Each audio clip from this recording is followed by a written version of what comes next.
So how do you actually do zone 2 training and find your own personal zone 2?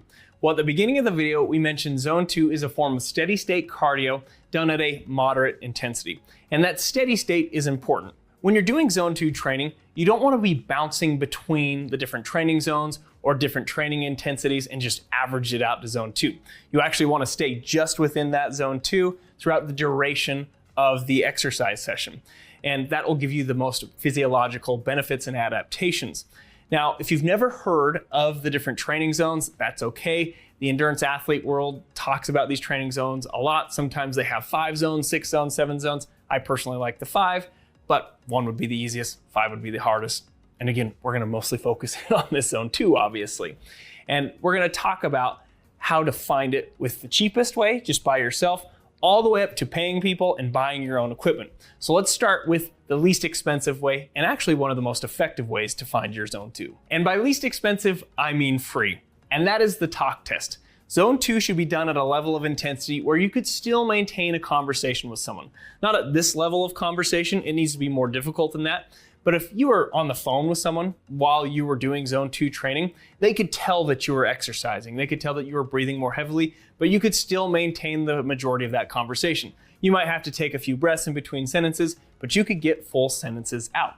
And the nice thing about this is it's actually fairly accurate when you compare it to laboratory testing, which we'll talk about some of those tests after we get to my least favorite method of checking for zone 2, and that is based upon heart rate zones. Using heart rate zones, or I should say a percentage of your max heart rate, to find your zone 2 isn't my favorite, at least initially, because there's some variation in this. Some will say that 60 to 70% of your max heart rate is where you'd find your zone 2. Others will say 65 to 75%. So you can see there's a wide range there. Plus, you would need to know what your true max heart rate is. There are crude equations to help you with this, like 220 minus your age and some other equations, but there are plenty of people where these calculations are quite a bit off. And so if you just don't have any of that data and you're just basing it off of these percentages, you may not be in your true zone 2.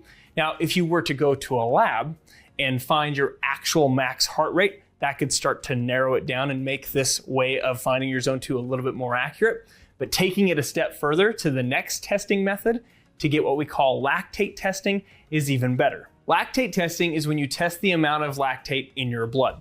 And we know that zone 2 occurs at a blood lactate level of about 1.9 to 2.0 millimoles. So you'd want to stay in that 1.9 to 2.0 range throughout the duration of your exercise. Now, are you going to go to a professional lab and have this done? Are you going to buy your own blood lactate meter? Those are questions you would have to answer for yourself. But the limitation of going to a professional lab is it would tell you your blood lactate on that day in that moment.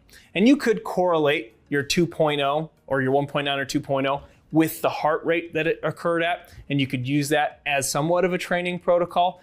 But lactate levels can change and vary from day to day. For example, if you're more fatigued, you had a really intense exercise week, you're more fatigued, that could change your blood lactate level and how it correlates with your heart rate, and even improvements in fitness could change this a little bit.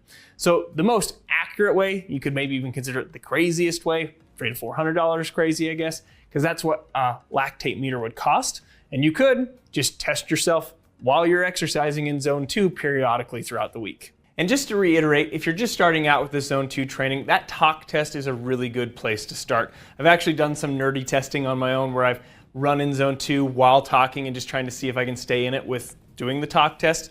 And I've used my lactate meter alongside with it, and it actually is pretty close to that 2 millimoles. So good place to start. And then if you're using wearables with heart rate monitors, you can start to narrow in about that range of where your heart rate would be with your zone 2.